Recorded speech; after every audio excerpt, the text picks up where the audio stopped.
Rumah semi-D, tapi keluasan tanah dia, tengok ni guys, mengalahkan rumah banglo. Nak tahu rumah dekat mana? Jom kita tengok video ini.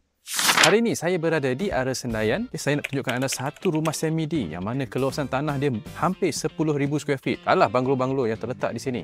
Tengok tanah dekat tepi ni. Tanah dekat tepi ni sangat besar. Bukaan rumah ni lebih kurang 70 kali 85. Ada 5 bilik tidur dan 7 bilik air. 7 bilik air tu termasuk dengan powder room satulah dekat bawah tu. Okay, ruang di car porch ni boleh muat lebih kurang 3 atau 4 biji kereta lah. Okay, kalau nak besar lagi boleh pecah tembok sana, buat gate baru. So boleh muat 10 kereta pun boleh.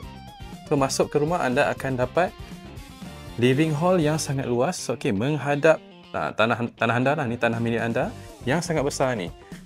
Okay, nak buat swimming pool dekat sini boleh. Okay, nampak ni swimming pool jenis memanjang lah. Kalau nak buat kat tepi sana pun boleh. Sini nak buat swimming pool boleh, nak buat basketball court boleh, nak letak pavilion ke apa semua pun boleh. Sebab tanah dia, actually kalau nak buat rumah teras pun muat lagi ni. So lepas masuk dekat living hall, belah kanan ni sekarang ni owner dia dah ada renovate sikit dah rumah ni. So ditambah, dibuat partition. So this will be the dining area. Dekat belakang ni pula adalah dia punya family hall lah. Okay. So ini adalah kawasan family hall. So private area between, kalau katakan ada tetamu datang, ada saudara mara ke yang nak mingle around dekat sini pun boleh. So tetamu luar boleh duduk dekat belah sana. Okay, so yang ini current owner dia dah convert kepada kitchen. Sebelum ni asalnya ialah satu bilik dekat bawah ni. So yang ni jadi macam dry kitchen dan wet kitchen pula dekat bahagian luar.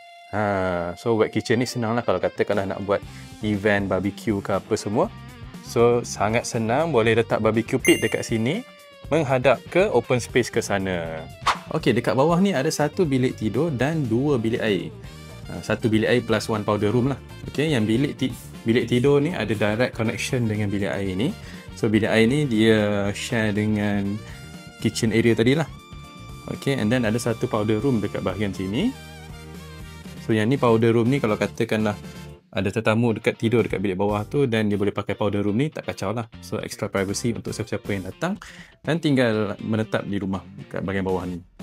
So ada juga store dekat bawah tangga ni. Kita naik ke bahagian atas. Okay.